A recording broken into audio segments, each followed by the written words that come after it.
This podcast will hopefully contain words or statements of obscene, pornographic, or immoral character. You have been warned. You have been warned. You have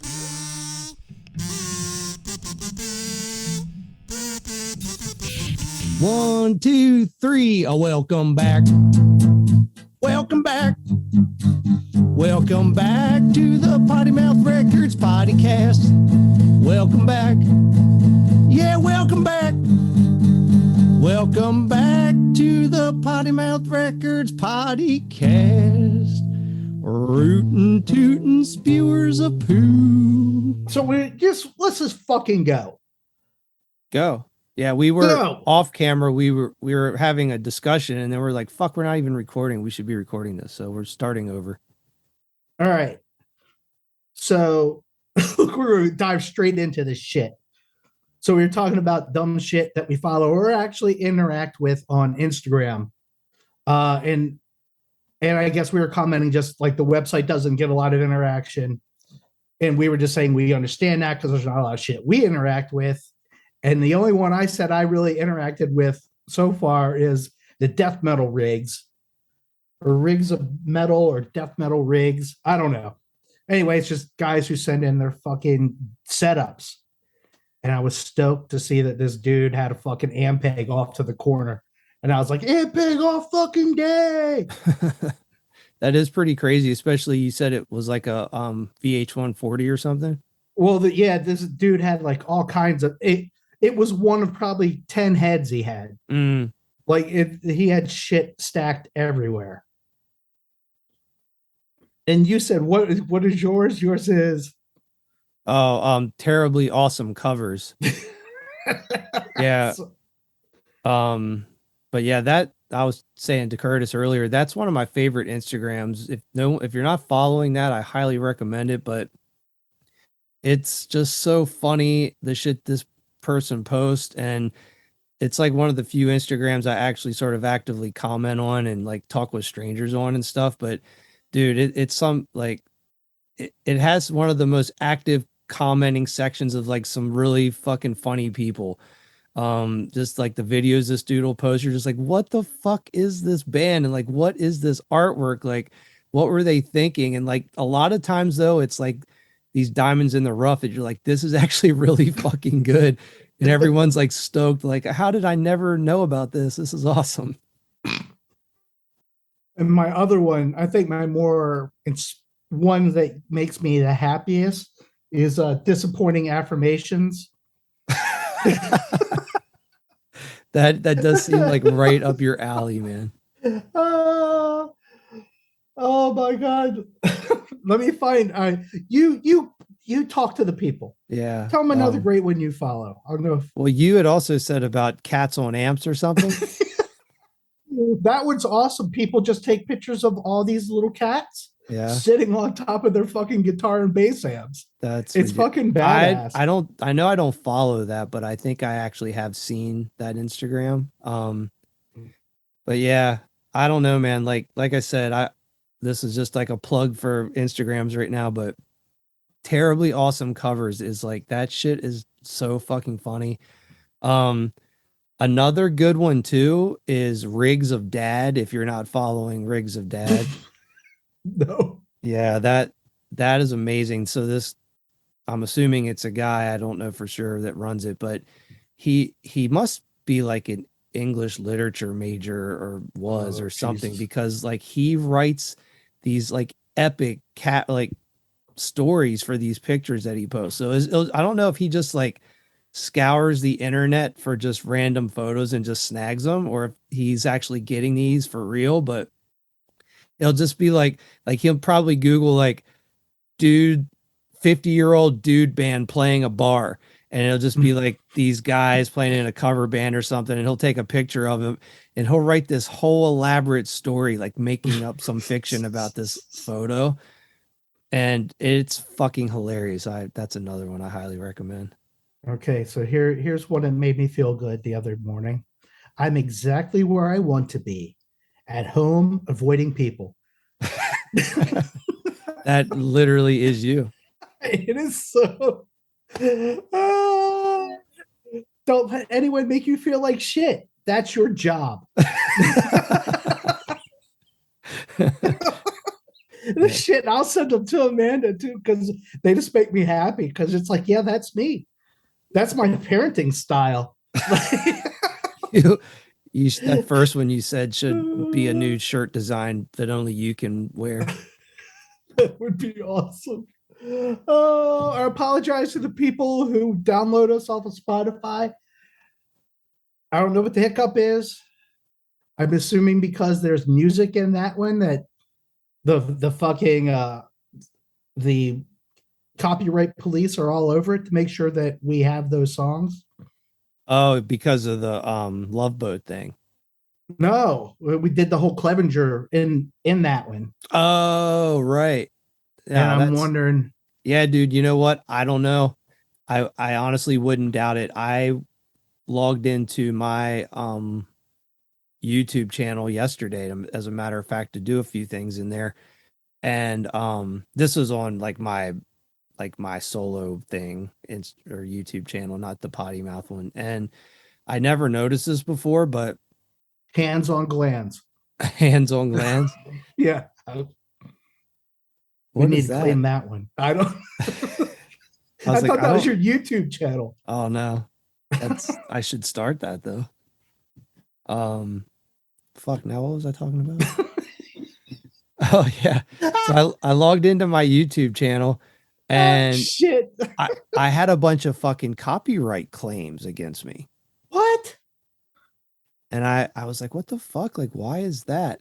And then so they give you a little link you can click on to, like, see details of copyright claims. So I click on that, and it was on all, so it makes sense. The algorithm must have finally picked it up, and it didn't pick it up when I posted it or something. Because some of this shit's from like 2 years ago when I put it up originally. But it was all the like little EPs and stuff I have that there's a cover song that I recorded. Oh, fuck off.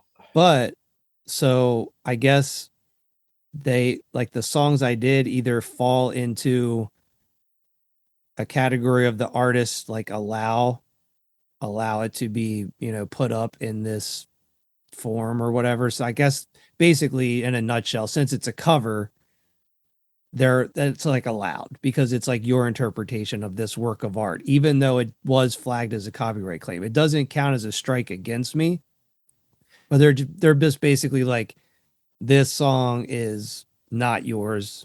We're just making sure you know that. Obviously, I know that, duh. And to inform you that the artist allows like this composition.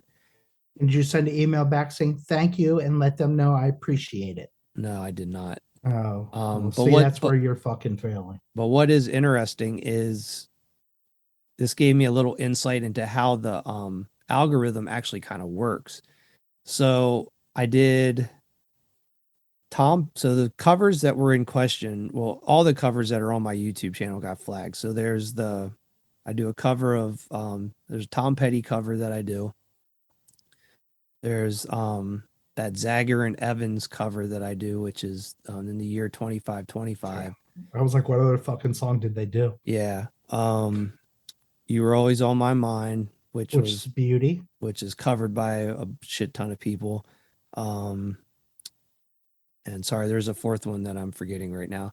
But anyway, all the covers that were flagged are flagged as the song in its entirety. But the You Were Always on My Mind was flagged for the melody. Like, it actually made a distinction between song and melody. So I'm curious as to if my cover of that is so different than anything the algorithms ever picked up, that it only picked up the melody, or are they just flagging the melody for that particular song? Oh, because it's kind of crazy that it can distinguish. Like, before it was just like a song would get flagged, and it's like now they can actually distinguish like the melody from the song. Like, it's getting crazy. So when I threw stuff up for the office, I might have borrowed a Split Lip Rayfield song and chopped the shit of it. out of it, like Yeah. part, and like looped and looped and looped, and I made it partially my own. But what I did was I left one of the solos in, and they fucking told me from 1 minute 13 to 1 minute 25, that part is why we are getting flagged. I'm Yeah. like, okay, I don't give a fuck. They can get all 10 views of this fucking video. Yeah. Yeah. What is that? You still owe me money. My one hundredth of a penny. Well, I'm getting ready to take down um currently all of those cover songs I just mentioned, I believe are on Spotify and stuff, but I'm actually getting ready to change out my Spotify and I'm removing all my covers from Spotify, and they're only going to be available through like the Bandcamp now because you have to pay extra to have covers on Spotify. It's like What? it's like an extra. I mean, it's not a big deal. It's only like $12 a year extra to do it, but I'm just like, I'm not paying an extra $12 just to have fucking songs on there that someone can get somewhere else. Yeah, that's fucking horseshit. So So here, yeah, here, let's go down a rabbit hole of this. Do is Spotify slash iTunes a blessing or a fucking curse? yeah. I mean, It's a horrible slippery slope because you you get and people can get shit that they could never get. Like I'm so jealous of the shit that we can get now that we couldn't back when we were fucking kids. I know I'm fucking yeah, bitching old guy style again, but the fact that I can go listen to fucking 3 songs, go, this is a turd. Thank God I didn't spend my $12.99 at Waxy Maxie's on this bitch. yeah, Like, but I mean, as a artist slash performer, you're 1/10% of your penny that you get for every fucking listen. Like, is that worth it? Is it worth it not to get any revenue? Not saying that any of the bands we ever did made money. And if you did, it was because you sold a fucking demo and didn't repress any, and that way you had your extra $100. yeah. Is that $100 that you got better than no $0, but more people having access to it? Yeah. Well, before I get to that, like, I'd also like to clarify that being in a band at the level that we've always been at, it's, I mean, I really hope that people realize that like this is a labor of love and that you like you're the biggest things people at our level can hope for is that you put something out, whether it be music or t-shirts, and enough people buy it to break even. Like that, if you break even on any musical project at our level, like that is such a huge success. And Fuck really, yes. and really, to be fair, you're never really ever like be like breaking even ever because like let's say a recording is $1,000 and you sell enough of that release on vinyl or whatever in t-shirts to get that $1,000 back, you still didn't break even because you're not counting the gas to drive to practice. You're not you just like everything that's like the shit that people don't think about. So with that being said, I'm not really, I don't use Spotify. Like I'm on Spotify just for the fact that I have to have an account to put my music and stuff on there. I'll say I don't think you can not do it. Yeah. So I really, the only time I ever use Spotify is if someone sends me a link to a band on Spotify. Like Matt Powell sends me a lot of like Spotify links, and I usually will typically open it up on there to see what it is. And then I'm a big consumer of YouTube. Like YouTube is pretty much, I would say 70% of how I get my entertainment, whether it be like watching shit or like music and stuff. So if I'm on the computer, I'm always using YouTube That is fucking crazy. for like listening to music and stuff. But to go back to Spotify, I think Spotify is good and I think YouTube is good. I think all those things are awesome tools for musicians at our level to get more exposure and to get more listens than we never ever could have gotten back in our heydays and like in the 90s and stuff. So from that aspect, it's really good. I think where it's bad, where just digital music in general is bad, is that it has just really kind of killed the consumption of physical media. And for me personally, like one of the funnest things to do, or one of the best things about being in a band, is to create this, I mean, I'm not trying to sound silly about it, but creating this work of art, or like whatever it happens to be, painting or music or anything, and putting it onto like a physical medium that someone can actually purchase and show their appreciation of it as like a thank you for like making this. And seeing your stats on like Bandcamp and YouTube and stuff like that, it's like it's cool, but it's not the same. And Yeah, would you rather have a fucking 100 copies sold or 100 people listening to it online? yeah, and that's where the sort of like, you know, double-edged sword of all this comes into play. It's like any listen you can get to something you create is a win, and I always appreciate it. But they're, for me, they're just, I miss the element, and it's not even so much about trying to make money or anything like that. It's just I miss the effort of someone caring enough about something you did to actually reach out and like spend their hard-earned money to like show appreciation of it. And I think with music being made so accessible and free, it just has really kind of killed that. And like I said, it's good and bad, but for me, I still support bands that I like. Like I've actually probably bought more physical media off of Bandcamp than at like record stores over the last like year or two. Just like I'll like the YouTube algorithm will throw something at me. I'll be like, man, this is fucking really cool. And I'll go and check out their Bandcamp page. And if it's something that really hits me and they have vinyl or something, like I usually will like buy something from a band I've never even like heard of till that day. So I guess being on the side of it where I know how much I miss people not interacting with physical sales anymore, like it feels good to know a band I'm buying from who might be on the same level as me. I'm like giving them a little stoke. I think that's the whole thing of buying a fucking shirt at the show. Yeah. Like, do I need shirts? No, I got fucking 1,000. No, I Yeah. don't. I only got 20, but I only have 10 that I wear. But there's a thought of supporting them because I don't have a fucking record player anymore. I Yeah. do. I actually have two or three, but I don't use them.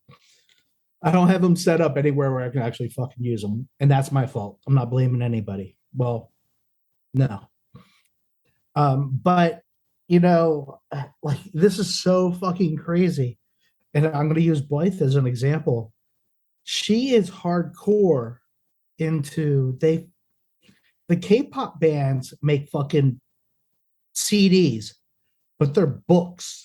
Like it is a full-on packaging extravaganza. Okay. I think that's the part I kind of miss uh, is that surprise and opening up liner notes. Yeah. All of that fucking stuff that you could pick up, manipulate, handle. I mean, that's why I fucking started drawing shit. Yeah. And that was like the lure was like album covers, and I mean, sure you can see the fucking what is it, 120 pixel fucking Yeah. big JPEG, but it's not the same as having a fucking an album, having that piece of 12 by 12 art like right at you. Yeah. It's a total experience versus like listening. And like I said, some of these bands that I'm buying records from off of Bandcamp, if it weren't for YouTube and Spotify and stuff, like I wouldn't even know about them to go check them out and buy something from them. So it's all a good thing, but I don't like the aspect of that it's taking away the overall experience of what you just described, like holding like let's, you buy something from someone, you don't know exactly when it's showing up. One day you're just like having a bad day and like a fucking package shows up and you get this record you maybe forgot you even ordered, and you're like holding it and you cutting the saran wrap off of it to open it up. It's like, oh, this is like a fucking present. You're Okay, I like, do want to say I don't miss the days of ordering shit from Revelation, and it was a fucking crapshoot on whether it was ever going to make it here or not. oh, okay, yeah. Well, so I ordered from them a few times, but I don't ever remember ordering enough to if I distinguish some type of like shipping error pattern with them or anything. I'll take your word for that.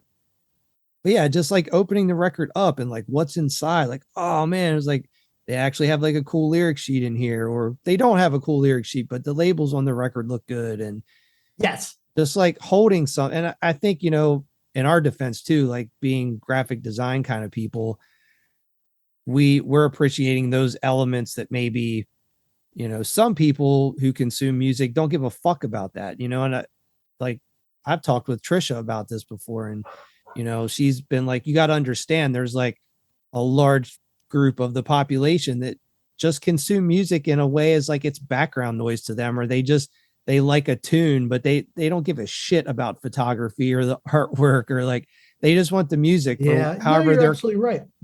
So there's like completely different types of music fans too.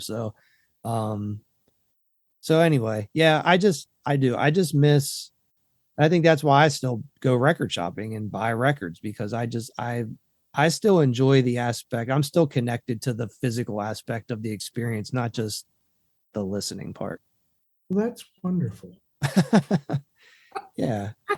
So, but yeah, I mean, I think bottom line, you're always appreciative when someone new can like find your music and check it out, whether it's just listening or actually taking it to the next step and buying something too. So, and one thing I will say is I've been like really fortunate, and I haven't sold a lot of physical copies of my solo stuff, but there are a very select few people, and they know who they are. They've like bought every single thing I've put out since the very beginning. Um, so I think maybe that's like another thing that's cool too about the physical part is like stats and numbers in your digital accounts. Like I said, they mean something, but there's like no like actual like emotional connection to the numbers. So I think it's, like I have 4 or 5 people that always buy my stuff, and in the grand scheme of things, that's not much. But those 4 or 5 physical purchases that people make for me like all the time, it's like what one makes me want to keep doing what I do. It's like it's not the quantity of it, it's like just the quality of the interaction is like what keeps it going for me. So, I just appreciate that. So I think anytime you can buy something, if your budget allows it or whatever, to like once in a great while buy something from an unknown band, like it's like you're really helping punk rock and underground music like more than you think, I guess. Aw, Yeah. that's beautiful. So I think yeah, I'm gonna go out cry. and go out and buy something from a band you like, because they fucking put in a lot of work and they deserve it, and that would make them happy and maybe make more stuff for you to check out. And that's my PSA on that. Uh-oh. Shit's getting real. Mm, It's time for what is it? My alcoholic soda water. mm-mm. I'm off that already. I'm just back to normal seltzer now. Which another PSA, um, a friend of ours just actually had to go to the emergency room, and this was actually like a few months back, but we just heard the story. Got sent to the ER, crazy like bladder pain, and ran a bunch of tests and stuff, really couldn't find anything wrong. And they ended up pretty much determining that she was drinking too much sparkling water. She was What? Yeah, she was drinking this like one, I forget the brand. It was like this one specific brand.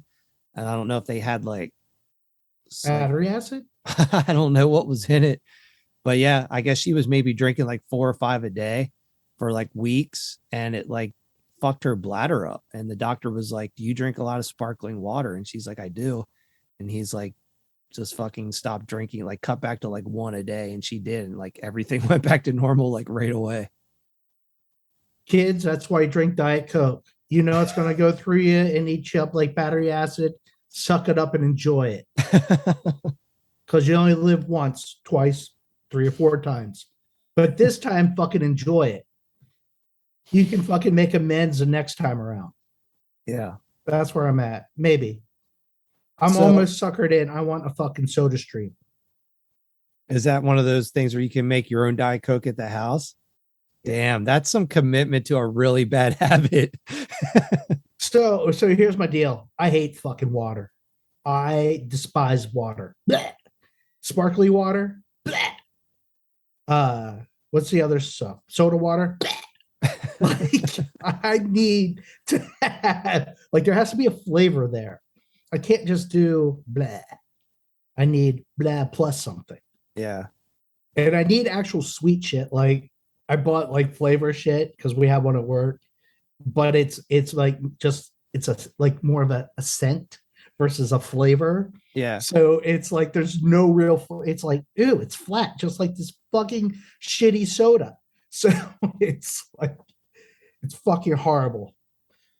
But I'm starting to freak out because I'm getting tired of my squeezy bottle stuff and I need bubbles. So the soda stream thing, is that officially like, is it actually like official Diet Coke, or is it No. like a generic Diet Coke? It's generic. It's fucking the Diet Coke's horrible. The Dr. Pepper / Dr. Pete. Dr. The doc- Perky. I remember Dr. Dr. Pete. Perky, I think, was the Food Lion brand, if I'm not mistaken. Oh my god. What was the off And brand? Mountain Lion, I think, was the Mountain Dew. Yes. I've heard there's off brands. I'm trying to think of the other ones. Anyway. Yeah. Anyway, I don't even know why the fuck I'm talking about it. Oh, but you know what? This is a hilarious fucking game we could come up with, though, is like off-brand sodas, like what, like the off-brand band, like what would their like sort of fucking generic version be? Metallica themed cola. What would it be? Or not even cola, but just like what is like the, like if Metallica was like, what is the Ride the generic, Lightning? what is the no what is like the generic version of that band? Like what would that band be like? Like copper plating or something like that. Exactly. Yes. Copper plate underwear. Like, I guess we have to break down the S. Oh my god, that's a fucking awesome game. But we need to have band names. Look, I'm ready to throw one. Like, what's Youth of Today? Yeah, I don't know. I was thinking, because you said Metallica, I was thinking Megadeth could be Barely Alive. Or lots of people dying. Well, I was thinking like the opposite, I guess. Oh, you're going opposite. Well, it doesn't have to be. That's just what popped in my head. Like, what would be the like not quite as extreme version of a Megadeth? I guess it's like You're Barely Alive. Stupid. Yeah, I would like to give more thought into this. So, what are your feelings? We actually skipped this one, but I will come. I'm already skipping past that. So, what are your? Well, it's not even your feelings. Is it weird to play as Youth of Today at 55? Yeah, I think Youth Brigade. well, I was on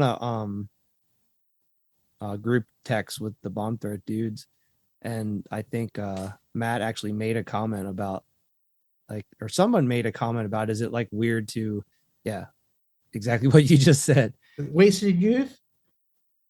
It's like there are all these like youth. I'm like, wow. Is it tough?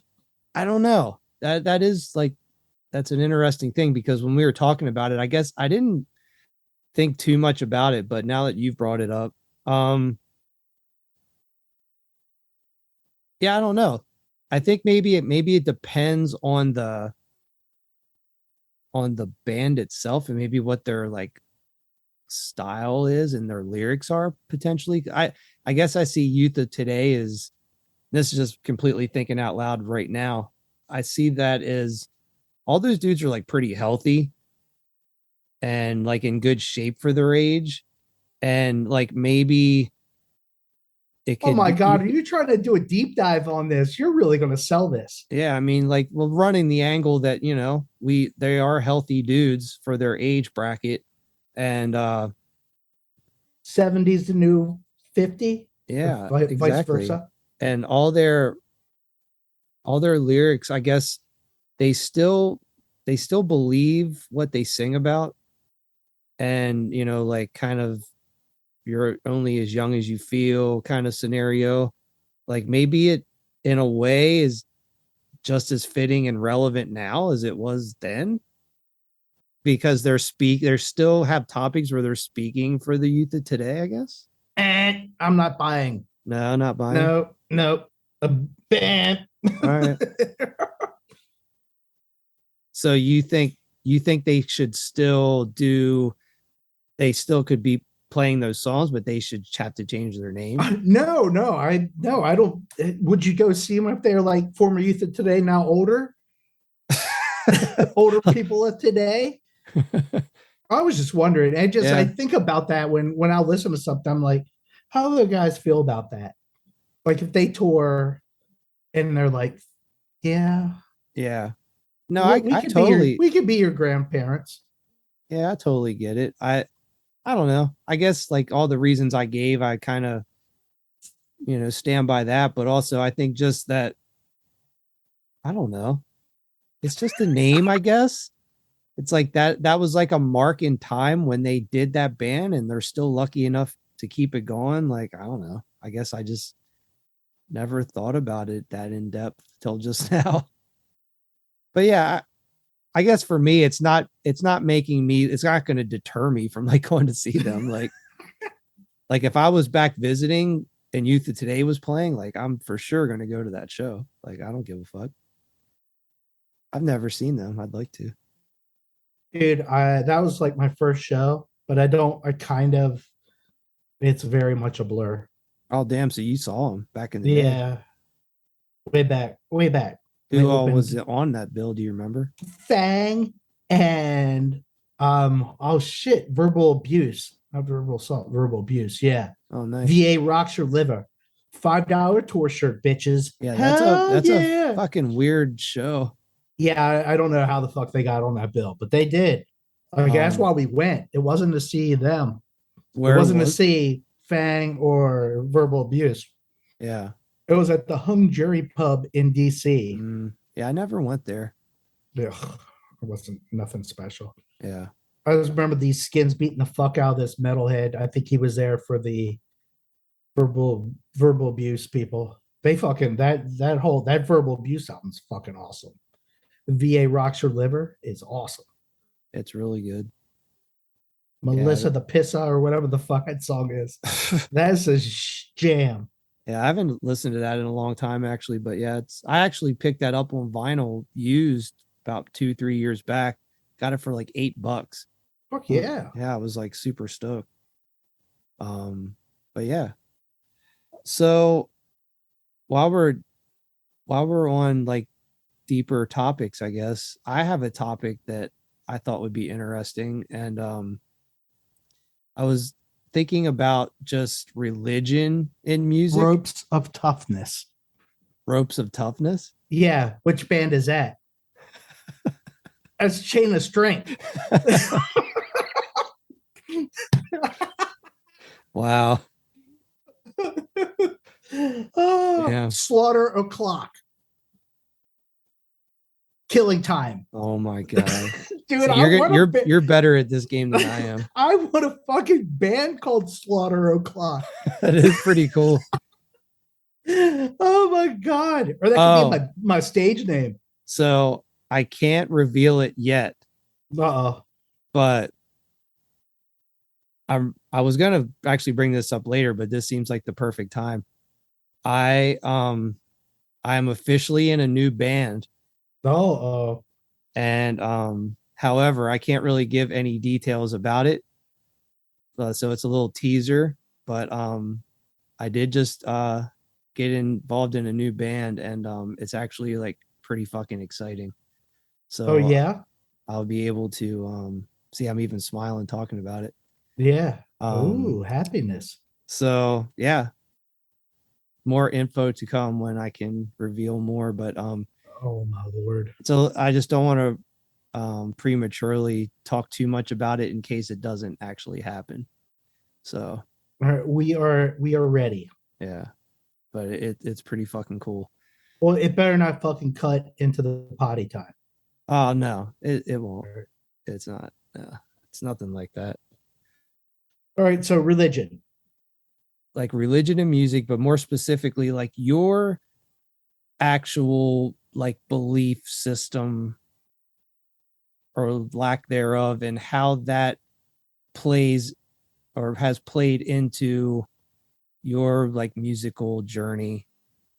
So this is weird, as I actually kind of thought about this randomly a couple days ago because I think we were talking about DRI or something, and I listened to Crossover and they had the No Religion song or Yeah. whatever.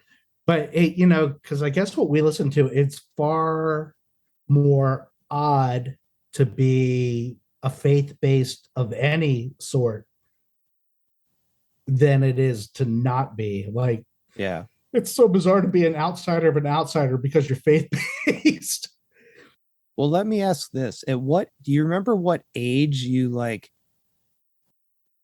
I guess, when did you first start thinking about your, I guess, opinions on like God and religion? Like, were you at a pretty young age sort of already being like, I don't know how I feel about all this, or was that not till like later?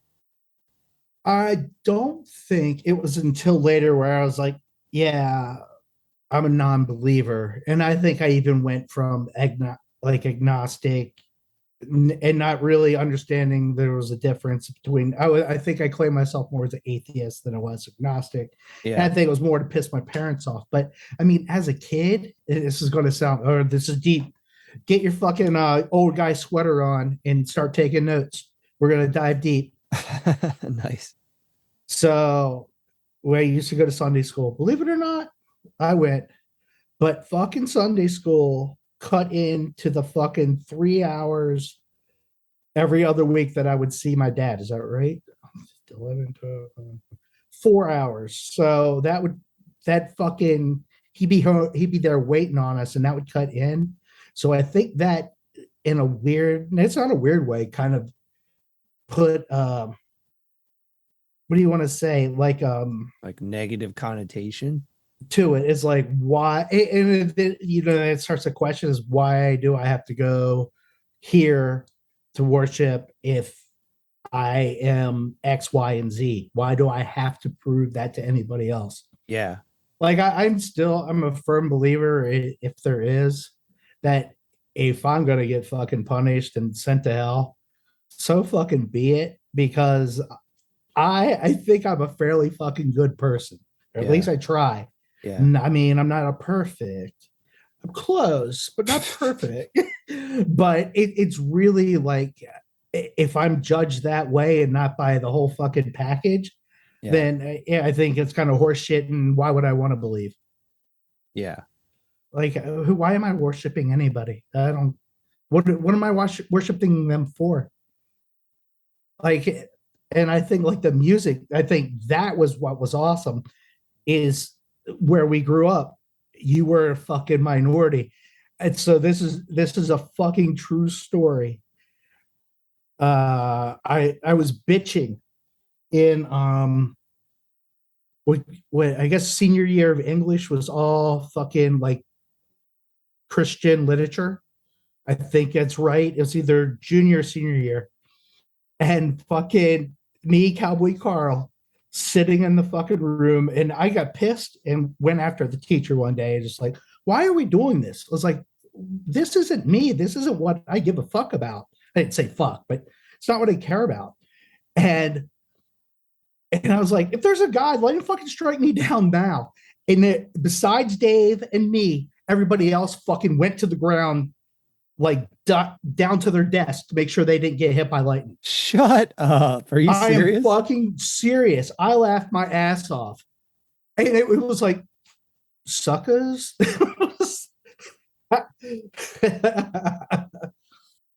And then, so on top of that, then you get fucking, I guess you fall back on DRI as an easy one.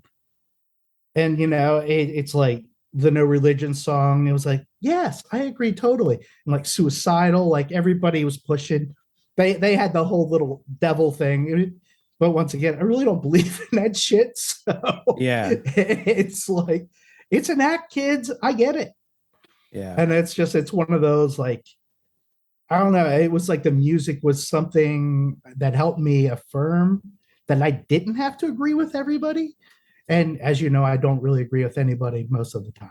Yeah. Well, no, that the last little sentence you just said, that really was a great way to sort of sum that up, is that because that kind of like is what happened with me as well, is um well, just quick backstory for me. Like, I mean, I grew up very similarly. I think, just like having to go to church on Sundays with my grandmother and Sunday school and all that stuff. And I always found church like scary as a little kid. I think we may have talked about this briefly before, but I I just I didn't like the building. I just thought all the imagery was like fucking terrifying, and it just see I guess the looking back on it, I've often thought like how much of being exposed to church was such a like Negative experience well, versus it was a negative experience, but it was also just such this weird like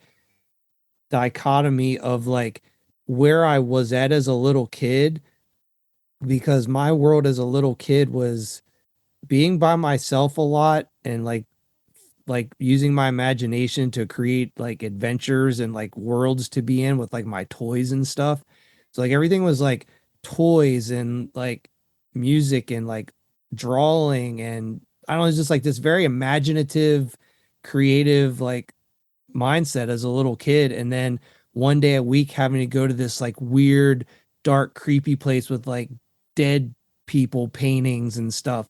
And so it was just like this weird back and forth of just being creeped out, like coming from this world of like colors and like, I don't vibrancy. know. Yeah. And Yeah. then And then to this like drab fucking place where you're supposed to like feel shitty for like living your life. Or I don't know. It's like even as a little kid, I was like, this place is fucking weird. Like, I don't get this. Like, I don't understand any of the shit that's happening. And then the real like turning point for me though was I was, I guess, like around 10 years old, and my aunt, who I've talked about on previous episodes, who was a big part of getting me into music and stuff, she actually got diagnosed with cancer. So she was 18 when she got her cancer diagnosis, and I was 10. And that was like really traumatic. Like I'd already come from a family where like a lot of people had died young of cancer. So I just grew up around like hearing about that. And then when my aunt got sick, who was like a sister to me, that was like really hard for me, and it really affected me. Um and I actually remember having this moment of like saying to myself that, and it really wasn't like any like pre-thought pattern like leading up to this at all. It was just like like the thought process of a little kid going through trauma, like emotional trauma. And I was just like, I like God is not a fucking real thing, because if a God was like a real thing, he would not, if he was like a person that lived in the clouds who like made decisions over human beings like existence, like why would he ever like make an 18-year-old girl like sick with cancer? Like that's a that guy's a fucking asshole. So like I'm having thoughts like this at like 10 years old. And then, like a year or two later was like when I started like really getting immersed in punk and hardcore and stuff. So like everything you just said, then that's when the getting exposed to bands that's like, fuck religion kind of songs and like anti-religious lyrics. And you're like, whoa, like basically just echoing exactly what you said, is that Yeah, you're, it blows you away because you're like, oh fuck, there are other people. yeah, like I'm not one of two people in the high school that feel this. Like there are other people yeah, there. like that, like it's okay to not like religion and to like not believe in God, like, and to start to see like the shortcomings of religion and like, and and to be fair, and I'm certainly still not a religious person, but as I've gotten older, my thought process on all this has drastically changed. However, I do still believe that, like just all the messages we were exposed to about religion, I would say is a big part of making me the person that I am today. And I would even go as far as to say it's a lot of the good traits that I have as a human being have come from my ability to keep religion in a place where I can dissect it and see what parts are good and what parts are bad, where the average person is just blindly following that shit who's like into religion. I think that oh, I got another great story too. So that is a lot of it. It's like I want to make the decision. So here's an Mm-hmm. even better cut. Yeah. I think must have been seventh grade, right? Once again, this is going to show you how fucking closed the mind was. Seventh grade, fucking social studies class. They start going through world religions, blah, blah, blah, blah, blah, blah, blah, blah, blah, going on. And I fucking raised my hand. I was like, what are you talking about? I was like, where are these other religions today? Like being Jewish or fucking Muslim or anything else. I'm like, where are they? And she looked at me, and I think she could tell I wasn't bullshitting. Yeah. And she pulled somebody out of a class, and she's like, see her? She's like, she is Muslim. And it was like, oh. And that was kind of this come to Jesus, lack of a better term, moment where I'm like, once again, fucking going through the first, what is that, 12 years, 13 years of life with fucking blinders on, not even realizing, I didn't get a choice. That kind of pissed me off. It's like, Yeah. well, why did I have to be Christian? Why couldn't I be Jewish or something else? Like that irritated the shit out of me that it was predetermined that I had to be this. And I was like, I didn't want to be that. Yeah. Well, I didn't know if I wanted to be that because I didn't get a choice. Like, I guess life is full of options, and I would like to have all the options instead of being told which path to take. I'm definitely a choose your own adventure person Yeah. Like versus maybe you were brought up in the mountain lion form of religion, but you didn't know Mountain Dew existed. And then once you got Mountain Dew, Oh. I was going, I thought you were going totally fucking 1960s or 70s kung fu movies. oh Like no, you had that tiger style, but you no. didn't know about the fucking crane. Yeah, And then exactly. all of a sudden you're like, motherfucker, dude, they got crane style. Yeah. You're like, that shit's badass. Yeah, totally. Yeah. Yeah, Yeah. so that was like, that actually, I guess was the first that was like, I think the push going, wait a minute, what the fuck is going on here? Why? And I don't think it was like, to me, I don't think it was humiliating. I think it was more aggravating. Like I wasn't afraid to say I didn't know where are these fucking other religions. Like we did not talk or know, I guess. I don't know. Like everybody, it was always Jesus, Jesus, Jesus. I mean, our grandmothers still fucking go to church together. Yeah. So, but it's totally one of those, like, it was like, holy fuck, what do you mean? Yeah. I mean, Miss, that's pretty profound. I mean, you're cruising along just like being exposed to all this stuff, but like, yeah, it's like oh, like there's a choice. Like, oh shit. yeah. And then I was like, well, why is your God better than my God? Or vice versa, vice versa. And I'm like, so like, that thing started the ball rolling. And that might have made the messages in Duran Duran not deep enough. That need to go deeper. Yeah.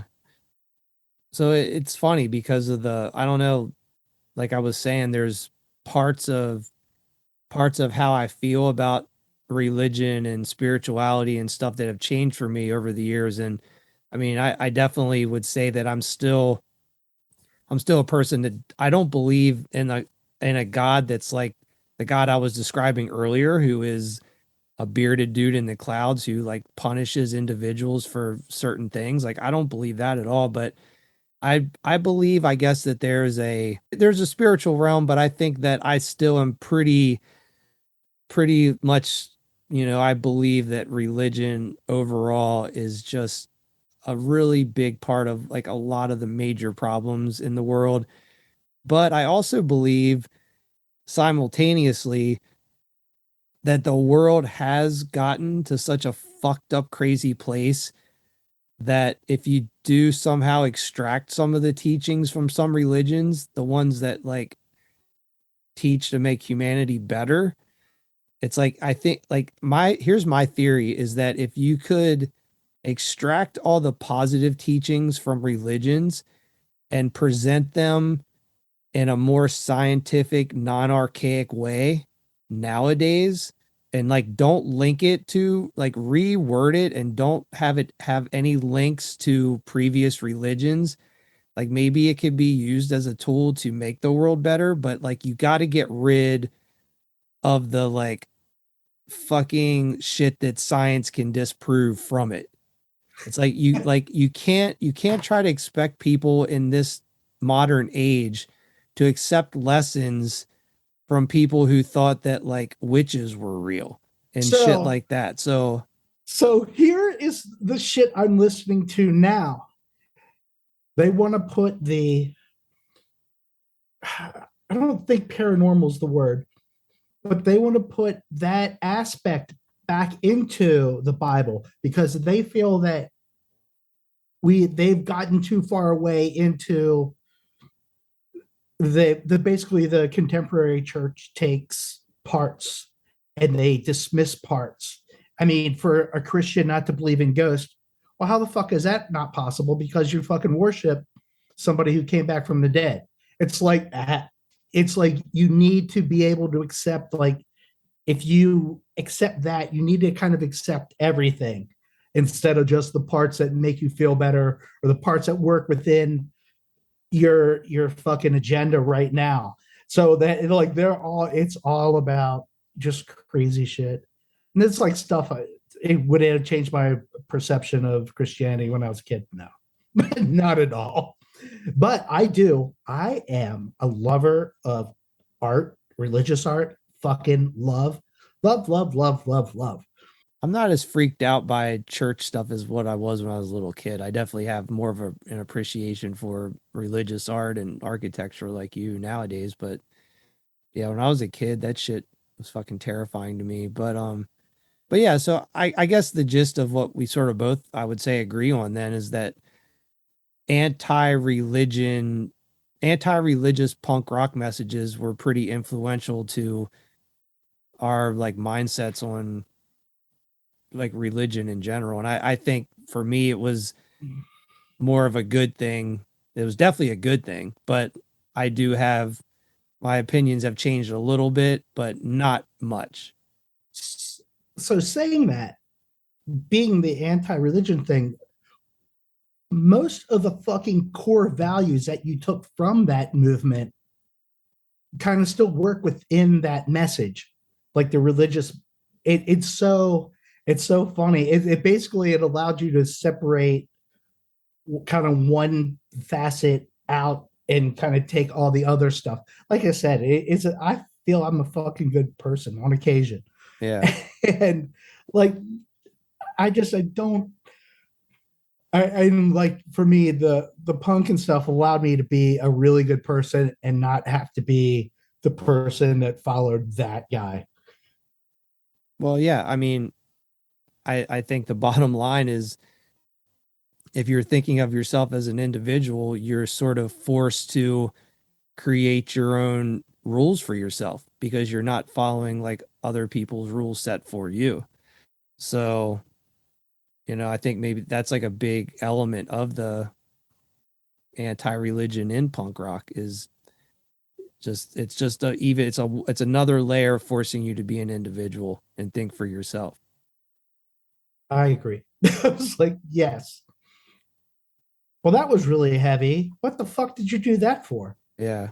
Well, just out of curiosity, like what are I mean, I know you're like anti-religion and stuff like that, but you said you were more like atheist when you were younger. Like how has your thoughts on that changed as you've gotten older? Like do you have like a spiritual side at all, or are you still kind of like where do you fall on that spectrum? Uh, that's a great question. Um, and I'd like to plead the fifth. Okay. No, I have no fucking clue. I honestly, I don't think about it. Um, I was just curious because you're like into like ghost stuff. So, I, yeah. I don't. Ooh, that's weird. Yeah, I don't. Well, if you believe that, do you believe? I guess does that make heaven and hell real? I don't know because if there's ghosts, they haven't gone either way. So where are they at? What void are they sitting in? Are they in? Are they in not Valhalla? What's the other place? What's the purgatory? It's purgatory, yeah. right? Is that the one in between? Or what? Where do you go before you go to Valhalla? Isn't there a little? Maybe, I don't know. There's like I'm a. not up on my Viking lore. So this is what makes this shit crazy. Is they bring on these fucking theologians, right? On my one, and they start pooling all these threads together of like all these like of the like Egyptians and like their god structure and like fucking especially fucking the Greek slash Romans. Like they pull that all in. And I think like a lot of them, oh, fuck, who is it? It's not Zeus. Who's this? Apollo? Is that right? Would it be he the equivalent in Roman? I think. Anyway, I think like they keep yelling like he's the fucking devil. Like it is so weird. It's like this whole. So it's so fucking interesting because I don't think about anything like that, and they're like, woo. But it's kind of cool to see the strings kind of pulled together. Not that once again, for entertainment purposes only, kids. Yeah. I'm listening and enjoying, but it's once again more of an entertainment thing than it is me grasping roots in religion. I mean, it's weird. I don't know. I always said I believed in reincarnation just to be a smart ass. I don't know if I do. I don't know. I don't know. I think the death of my dad fucked everything up. Oh, really? And it's weird because Dammy's dad's a deacon and Oh, yeah, her that's right. I forgot about that. and her nephew is a theology major at fucking Boston College. Oh, Like so like, it's so bizarre because they talk about it and to hear them talk, it's like, holy shit, they think this shit's real. What was it? I always like to be able just to sink in and just listen and enjoy the conversation. Don't ever want to be a part of those because I'm like, have you like spoken with her dad about like anything like we're talking about? Does he sort of know your vibe on all this? no, I don't think so. But I Yeah. would, oh my God. So we were at her house one day, or I think we were driving there to her parents. And I was like, do you think your dad really believes in possessions and shit like that? Like, I was like, do you think he really believes in that? Like, does he think it's real? We fucking roll in and he's reading this book of I guess exorcism stories or something. I was like, oh man, I'm gonna take that as a yes. I'm gonna Damn. take that as a yes. So yeah, it's so weird. I don't And see, and put me it's on the spot, and it's a difficult conversation. and I feel like where I fall with all that kind of stuff is that there there's I guess for me there's too many accounts of situations like that throughout history that there's got to be something to it. However, I do tend to believe like we've had this conversation before where I think science plays a part in all these things and can kind of be they can be explained. So that's my problem with religion the most like the biggest part about it is that like exorcisms and shit like that. I believe that that thing is like maybe they are real. Like maybe there is like spirit possession, but I don't think it's spirit possession in that there's like a demon that looks like a scary monster demon has possessed them, I believe back to my whole like energy thing is that there can be like good and bad energies that can like encompass someone. And I like, for whatever reason that may be, like their psyche, like their mental state, their emotional state can like bring in like bad energy. So I'm not saying that I don't believe in spirit possession. I just believe that it's explained in that way. And I think that like if things from the past like that were updated to more sciencey type explanations, it would just make everything better for everyone in the world. Cause it's like, let's put some research into explaining that like you used to think that demons possess people. Like that was just your archaic way of explaining away bad energy. But not having fairy tale tales makes for bad heavy metal. So so I guess maybe we need to keep all the funny, hilarious Satan shit and God shit going, because then we won't have good heavy metal records anymore. Fucking awesome.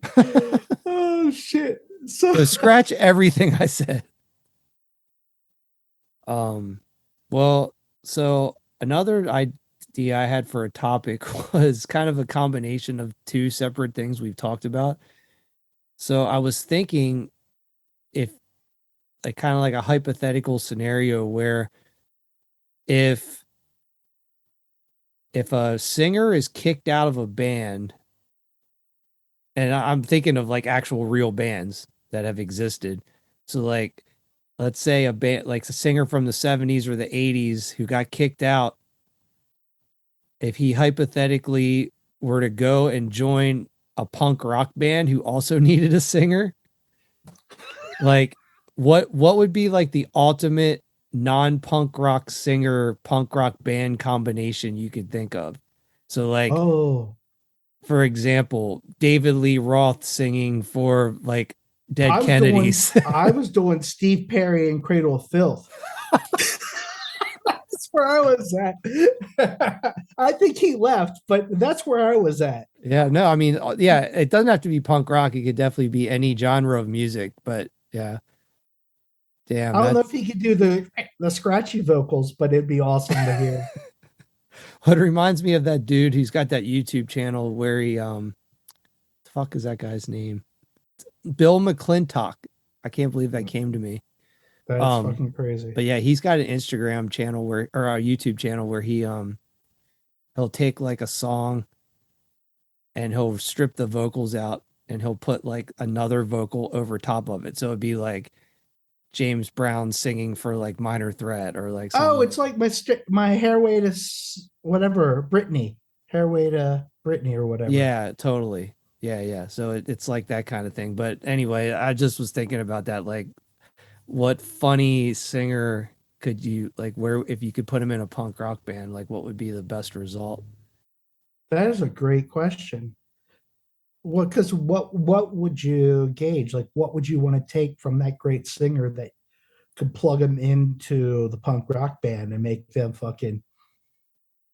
Yeah, well, it's funny because I just totally threw that out there, and the more I'm thinking about it, the one I said is actually I'm kind of curious about is David Lee Roth and Dead Kennedys. Oh my god! Actually, they though actually might be interesting. Yeah. That'd be fucking funny as shit. Like fucking David Lee Roth singing Police Truck. That's fucking sick. Oh shit. Um. Well, then could Jello sing for fucking Van Halen? Yeah, I That'd be mean, even fucking yeah, crazier. even trade Oh my bands. god, they could swap them out. Yeah. Diamond Dave at the fucking helm. Jello Biafra singing Hot for Teacher. I kind of want to hear that.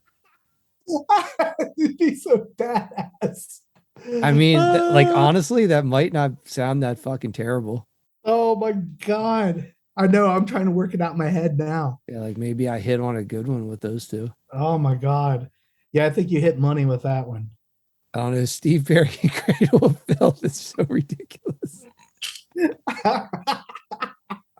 Oh, Danny Filth and Journey then. oh shit. That would be fucking phenomenal. Yeah. All right, so I gotta ask, Yeah. why does King Diamond's head look so fucking big?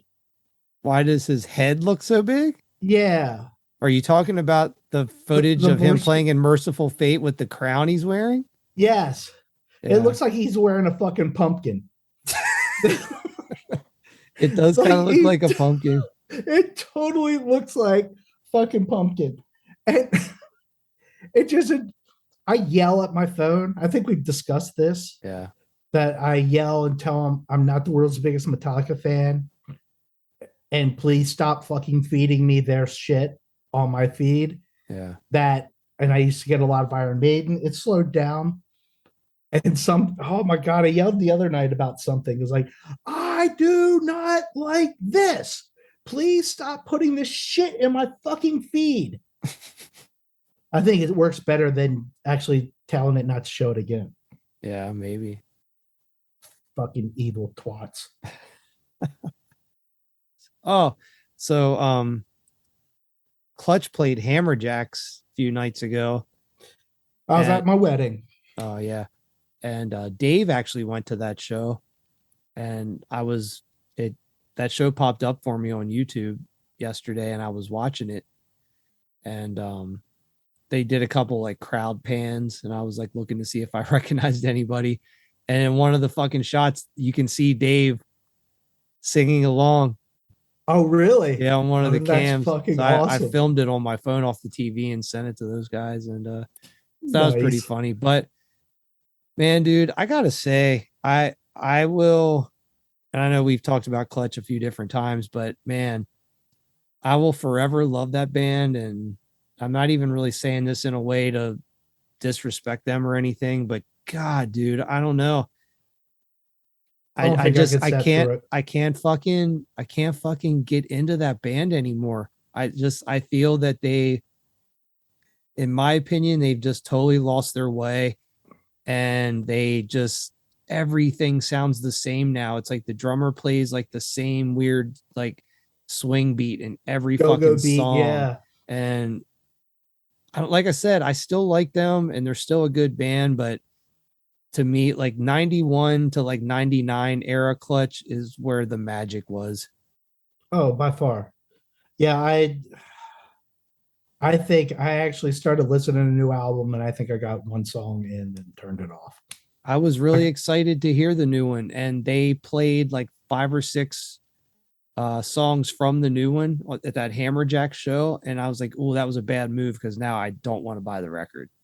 It sucks because I went and listened to it and I was like and I turned it off. I'm so horrible because I don't have the fucking attention span to sit through a shitty record anymore.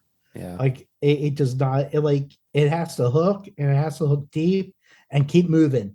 Like I can't do I guess that's my attention span, but it's like there just wasn't anything. It was the same like I've heard this song before 3 albums ago and I didn't like it then and I don't like it this time.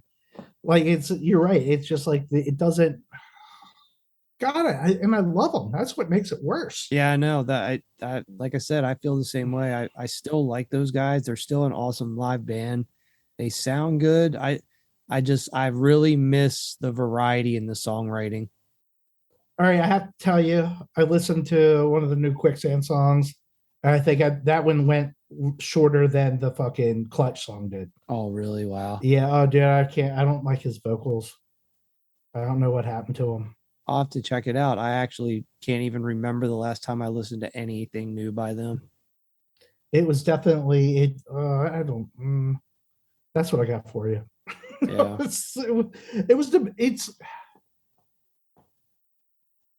It's one of those double-edged swords. It's like I'm glad they progressed, but for me, I didn't need them to progress. Yeah.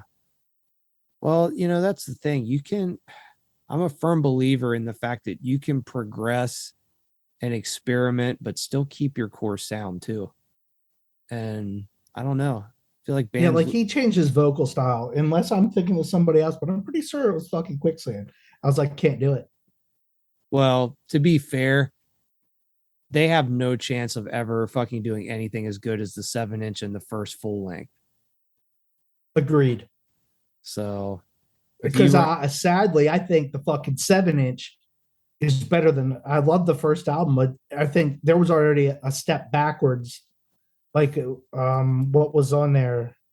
Not Spin Cycle, but whatever songs they doubled up on, like yeah, the fucking 7-inch versions were better. yeah, no, I agree with that too. But yeah, I mean, that's an unfortunate position to be in when your first thing you put out is always going to be the best. Like that's it's kind of sad, I guess, in a band to have that And, you know, happen. because I remember when we fucking got that, it was like, and it was like awesome because it was so different. And then it was like the album came out and it was really good, but it had already started to lose like the magic. I don't know. I guess I'm a person that very much needs. It doesn't need to be grit, but it needs to have an energy to it. There needs to be, and it will change because you're talking to a person who fucking listens to fucking lounge music, but I can't do it right now because it doesn't. Like I said, is like at this point, like today and tomorrow, and probably the next 4 or 5 days, it's going to need to have some sort of energy, some sort of bite that's going to like drag me through. Like I don't need bland right now. Yeah. And Yeah. that's kind of, it was just the vocals were like, he was very much more singy. Like, why in the fuck am I listening to this? Yeah. Yeah, I don't know. It's tough. But yeah, I haven't listened to those guys in a long fucking time. Hey, what's awesome? Who am I to fucking criticize? That's what's awesome. Well, I listened to just because and I wouldn't even say I was disappointed by that Clutch show I watched. I mean, it was definitely entertaining and they did play some really old deep cuts, which was cool and um but it got me kind of fired up to want to go back to some older stuff. But I listened to so um I have this 12-inch that they put out in like 94, but they released it themselves and it's like really limited. Apparently it's like pretty fucking rare and like worth What, Jammer? no. It's like worth like big money apparently, but it's a 12-inch of the 7-inch and it also has Impetus and Pile Driver on it as like bonus tracks. Um Mm-hmm. well they just put out a box set a year or two back of like all their records from like 2010 till now. Um, but the cover of that box set is the same artwork that's on this 12-inch that I have, which has the Uh-huh. 7-inch. So, anyway, I got that out this morning and was listening to that, and I haven't heard that 7-inch in forever. And it's just like, dude, they were such a different band when they started. It's crazy. And what was, I think what made them cool was, there was nobody doing that. Like Yeah. whatever that was, that style, like they didn't have a contemporary. It was hard to see them at a hardcore show because I remember, what was it? They played with Quicksand way back when, I guess when Quicksand was touring with Slip, and they had just released oh shit, what's, I don't think the album definitely hadn't come out yet. I guess the 12-inch had came out with Impetus in that, but it like it was like they're waiting for the floor to explode, and it was like, no, it's just super heavy, but this isn't something we're gonna knock the shit out of each other to.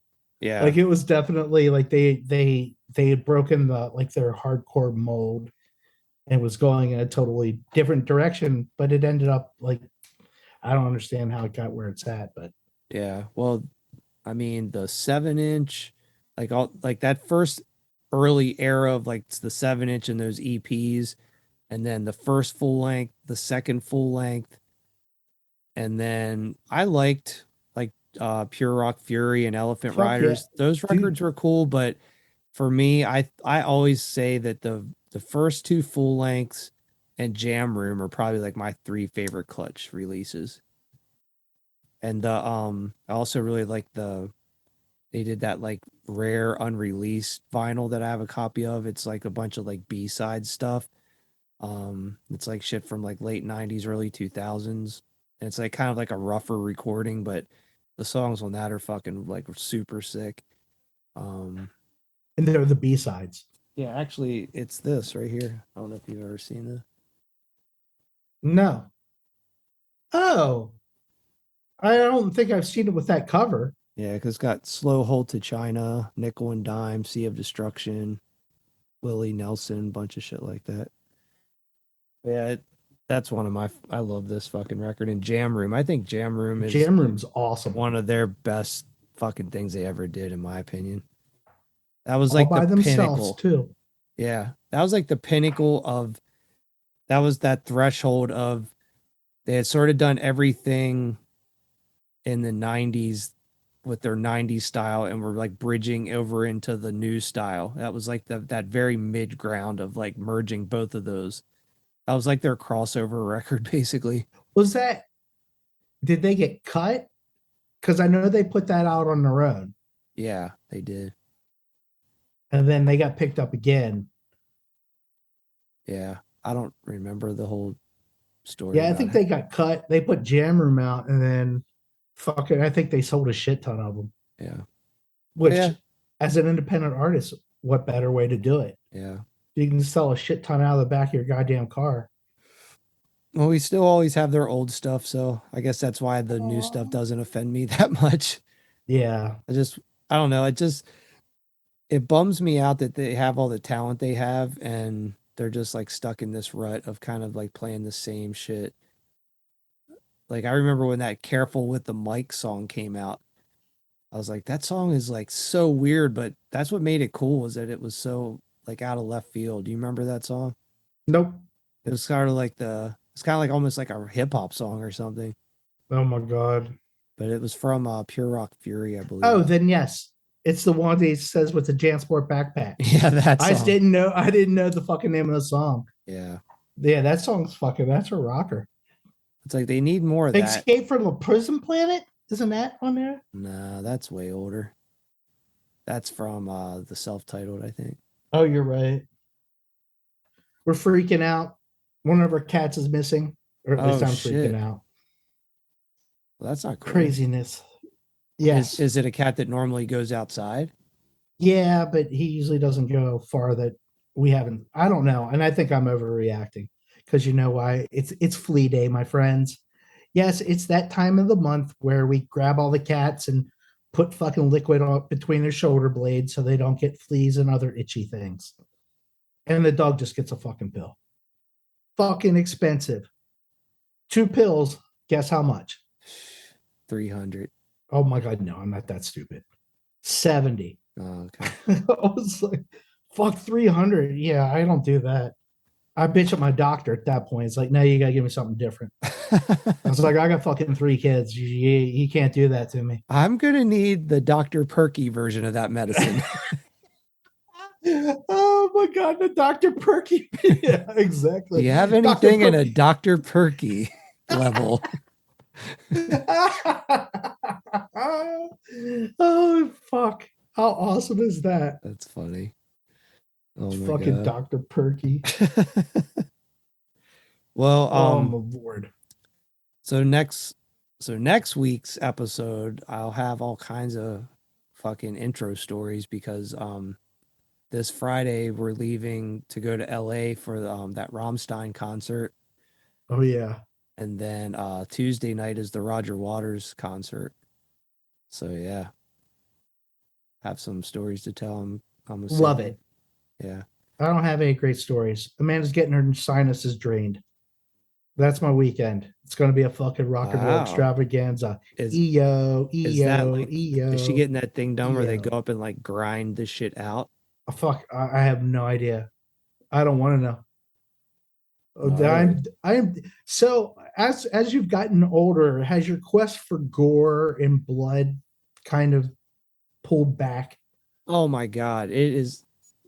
That is a great thing to talk about because yes, it is my level of being able to watch any kind of fucked up shit has diminished so much. Not that I was ever like a large Like Yeah, dude, I'm not a torture porn at no, I all. was never like into watching like fucked up shit anyway, but like on occasion if it would pop up, like I'd check some shit out or whatever. But and I used to fucking love horror movies, and I think we've talked about this a little bit before too, but I can't I'm so particular on the horror movies I can watch nowadays. Like it has to be a very specific type of movie for me to be able to watch it. I honestly can't stand watching some shit now. Like my anxiety gets so gnarly and like we I remember we talked about this about how they use music now to like make movies like way more intense and scary and yeah, my proclivity for watching anything gross, scary and morbid has drastically decreased. So, did we talk about my nephew's uh, tooth episode when he Oh, got his wisdom teeth cut out? I don't think so. So, he was bleeding, right? And he called the doctors and he was bleeding. And he must not have expressed to the fact that he was bleeding to the point where as his heart beat, the blood shot out of the fucking socket of the fucking where he had the tooth removed. So it was just like Jesus squirting. It's like, Christ. and I was like, but he didn't do anything because he called and they were like, no, that's common.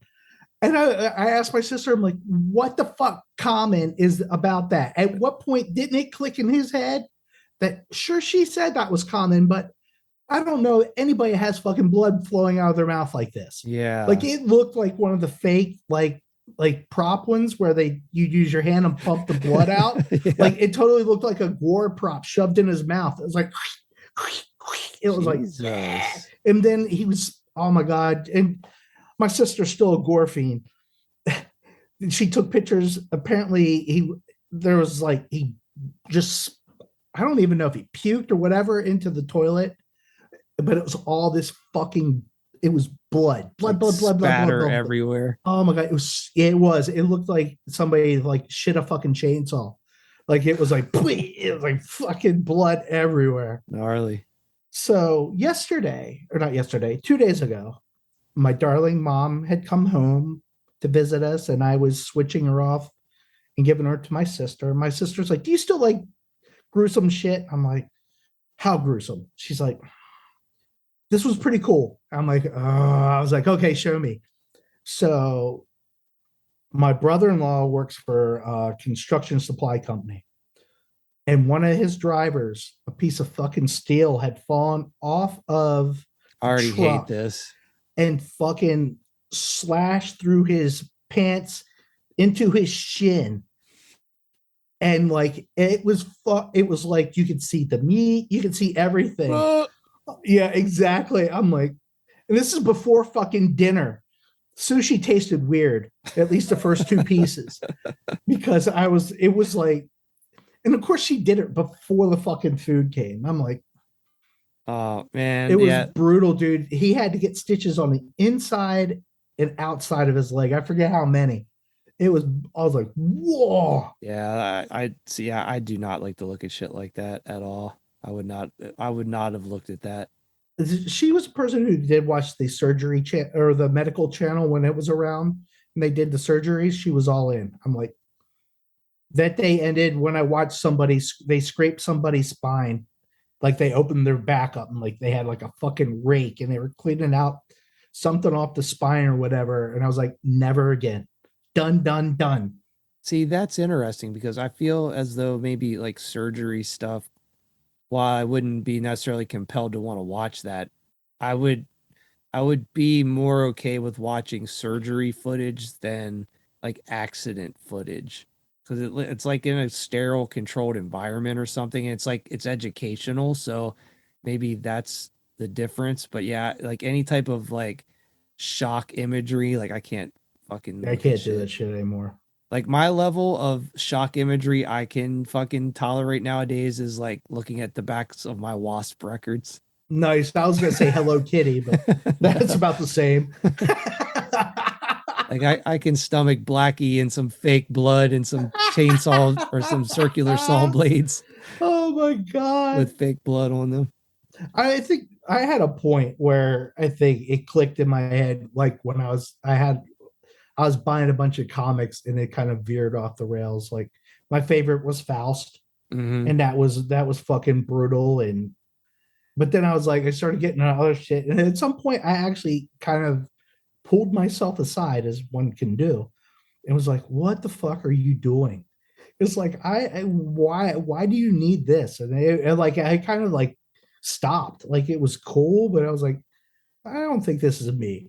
Yeah. Like it was like a rabbit hole. Like I went down. Like I still love Faust. Like his art's still fucking incredible. He's figured out how to bamboozle Instagram, and he posts some of his shit now. That's cool. And he's still phenomenal as long as he doesn't work in color. It's all black and white. Yeah. Love you, Tim Vigil. Just all black and white. Yeah, like skateboarding, I can't watch those. skating falls and stuff. I fucking hate like shit like that pops up for me all the time. And I'm like, sometimes I'll watch it just to the point where it's like gonna go really south, and then I'll click away and I'll just be like, nope, this one's too gnarly. I can't do it. Like I think there's an actual Instagram account that's like dedicated to people rolling their ankles. I'm just like, who wants to fucking watch this? This is fucking Oh my terrible. God. That is like my greatest fear now as I'm an old fuck. Is like I'll walk off our fucking driveway and I can feel it roll, but it doesn't rip like it used to. Yeah. Like I guess I've been that many years away from rolling my ankle and having it rolled all the time that it just keeps ripping out. Yeah. Like now it's just like, oh, You get that it you get snaps that back. little like, oh hey, like almost Yes, went. yes. I'm like, like I was waiting for it to rip and it didn't go. I'm like, Yeah. oh, thank God. Yeah. Yeah. No, Or I thank the totally force. yeah, nice. Yeah, I totally get that though. There's definitely times Oh when my like the God. littlest thing you'll get like a little weird bend and you're like, oh, like fuck, yeah. That's Yeah. still not healed 30 years later. Fuck. No ligaments to No. be fucking had down there. I know I keep looking on my board. It's like I could skate. I look at the Hagerstown skate park. It looks pretty awesome. But I'm like, I wouldn't do that. Really think I would do one of the pump parks though. I think I'd Well, be there's a okay with pump that. park there too, I think. Is there? Yeah, I think Ooh. so. I didn't see the pump park part. Pretty Pump sure park that part. it might, I don't think it's separate. It's like part of it somehow, but Oh, Jesus Christ. Well, that's no good. I They saw, have some little kid snake you. yeah, there's definitely a lot of really cool features in that park. And then there's a couple that I'm like, what the fuck is this even supposed to be? So I can't wait to come back and try that thing out and see what's going on there. I'm really curious to go back, and it's probably by the time I actually get back to check it out, it'll be open for about 6 or 7 months. So be interesting to see what kind of like local ripping is going on. Oh yeah, after you figure your lines out, fuck Yeah. yeah. I'm sure there's going to be some people there that are going to be fucking ripping that place. I don't know. I think we've hit our point. We need generic fucking band names. All right, that's up for you people too. We need them. Fucking start posting back up. Yeah, what give us your best generic band name of a band that currently exists. Like what would their budget version be? Budget version. Oh And my God. and also to Slaughter O'Clock. That's what it was. oh yeah, Slaughter Clock. But the other thing people can give us their ideas for as well is singer swaps from different genres of music, singer swaps. So like Curtis said Steve Perry to Cradle of Filth. I said David Lee Roth to Dead Kennedys. So awesome. Give us your most unique and creative singer swaps. Oh my God. Karen Carpenter to Slayer. Oh shit. Oh, here's what we'll do. Okay. You tell me. We'll compile all the best ones that we can come up with for next week. The best ones that we can come up with, and then the best ones that people submit if we get any submissions. And then from those, we'll take the best, I don't know, depending on how many we get, we'll take the top one or top two or three. And using that software you have, we could actually create examples of these. Oh, fuck yes. Fuck yes.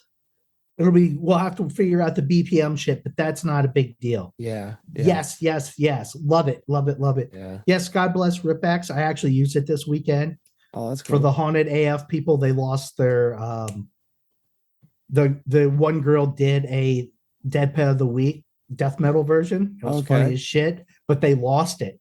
So I Ripexed it out, and I actually Ripexed it. So I'm going to take her vocals and do one, but then I also downloaded it, Ripexed it, and cleaned up a lot of it because they fucking laughed the whole way through it. So I had to go through and start like, that's what I did on my Saturday, was clean up that fucking audio at That's fucking cool. Starbucks for 3 hours.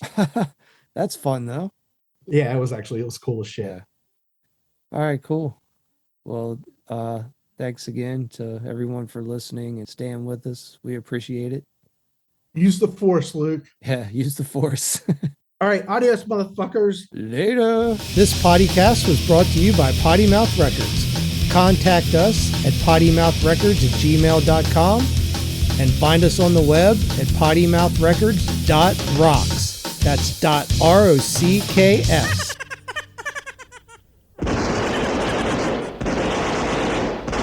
Top that, bitch!